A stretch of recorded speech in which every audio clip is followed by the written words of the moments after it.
বিসমিল্লাহির রহমানির রহিম। আলহামদুলিল্লাহি রাব্বিল আলামিন, আসসালাতু আসসালামু আলা রাসূলিহিল কারীম ওয়া আলা আলিহি ওয়া আসহাবিহি আজমাইন।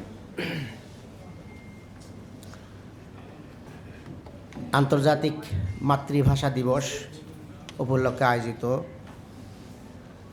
আজকের এই আলোচনা সভা ও দোয়া মাহফিলের সম্মানিত সভাপতি, বাংলাদেশ জামাত ইসলামী কেন্দ্রীয় কর্মপরিষদের অন্যতম সদস্য, ঢাকা মহানগর দক্ষিণের সংগ্রামী নায়েবে আমির জননেতা জনাব আব্দুস সবুর ফকির, আজকের এই অনুষ্ঠানের সম্মানিত প্রধান অতিথি, বাংলাদেশ জামাত ইসলামীর সংগ্রামী নায়েবে আমির,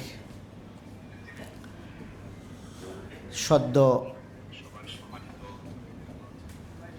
জাতীয় সংসদের নির্বাচন হয়ে গেল, এই সংসদের মাননীয় সংসদ সদস্য জননেতা জনাব অধ্যাপক মুজিবুর রহমান, আজকের অনুষ্ঠানের সম্মানিত বিশেষ অতিথি, বাংলাদেশ জামাত ইসলামীর কেন্দ্রীয় সহকারী সেক্রেটারি জেনারেল, সাবেক এমপি, শ্রদ্ধেয় জননেতা ডক্টর এইচ.এম. হামিদুর রহমান আজাদ, মহানগরীর সংগ্রামী নেতৃবৃন্দ, সাংবাদিক বন্ধুগণ, সুধীমণ্ডলী, আসসালামু আলাইকুম ওয়া রাহমাতুল্লাহি ওয়া বারাকাতুহু। প্রধান অতিথি এবং বিশেষ অতিথির কাছ থেকে আমরা বক্তব্য শুনব। আমি সংক্ষেপে দুই একটি কথা বলতে চাই। আমাদের বাংলাদেশের এই মানুষের জন্য খুবই দুর্ভাগ্য যে সঠিক ইতিহাসটা আমরা জানতে পারি না। এই ভাষা আন্দোলনের কারা সূচনা করলো, কারা নেতৃত্ব দিল, সেগুলো বিস্তারিতভাবে জনগণের সামনে তুলে ধরা হয় না। এমনভাবে আমরা দেখতে পাই যেন মুসলমানদের কোনো নেতাই তখন ছিল না। মনে হচ্ছে যে অন্যরা এই আন্দোলনটা করেছে। আপনারা দেখান, যারা শহীদ হয়েছে তার মধ্যে নন মুসলিম কয়জন আছে এবং নেতৃত্বে কারা ছিলেন? সেই সময় নেতৃত্বে তমুদ্দুন মজলিস এবং ছাত্র সংগ্রাম পরিষদ। তমুদ্দুন মজলিসের উদ্দেশ্য ছিল দুইটা। একটা ছিল হলো দেশকে বুদ্ধিভিত্তিক নেতৃত্ব দেওয়া, আর একটা হলো ইসলামের সংস্কৃতির বিকাশ করা। প্রিন্সিপাল আবুল কাসেম সাহেবের নেতৃত্বে তমুদ্দুন মজলিস এই কাজটা শুরু করেন। সেই ধারাবাহিকতায় ছাত্র সংগ্রাম পরিষদ তাদের ছত্রছায়ায় কাজগুলো সেই সময় করেন। অধ্যাপক গোলাম আজম সাহেবের নাম নিতে অনেকেই লজ্জাবোধ করেন, অথচ ঢাকা বিশ্ববিদ্যালয়ে তৎকালীন শাসক গোষ্ঠীর কাছে যে স্মারকলিপিটা প্রদান করা হয়েছিল, সেই স্মারকলিপি পেশ করার কথা ছিল তৎকালীন ডাকসুর ভিপি, কিন্তু তিনি সাহস পান নাই। তিনি সেটা দিলেন জিএস অধ্যাপক গোলাম আজম সাহেবকে। তখন এইটা ছিল যে এই শাসক গোষ্ঠীর বিরুদ্ধে যারা প্রতিবাদ করবে দেশের স্বায়ত্ত শাসন, শুধু ভাষার কথাই বলেন নাই, তিনি দেশের স্বায়ত্ত শাসনের কথাও সেই স্মারকলিপিতে তুলে ধরেন।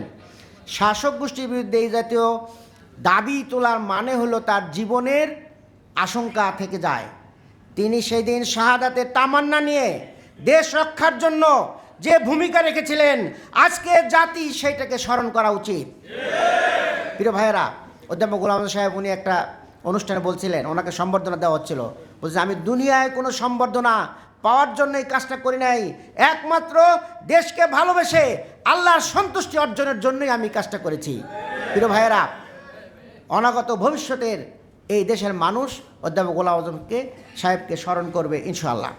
প্রিয় ভাইয়েরা, আরেকটি কথা বলতে চাই, সেটা হলো বাংলাদেশের মানুষ সব সময় সকল প্রেক্ষাপটে ইসলামের পক্ষে থাকেন।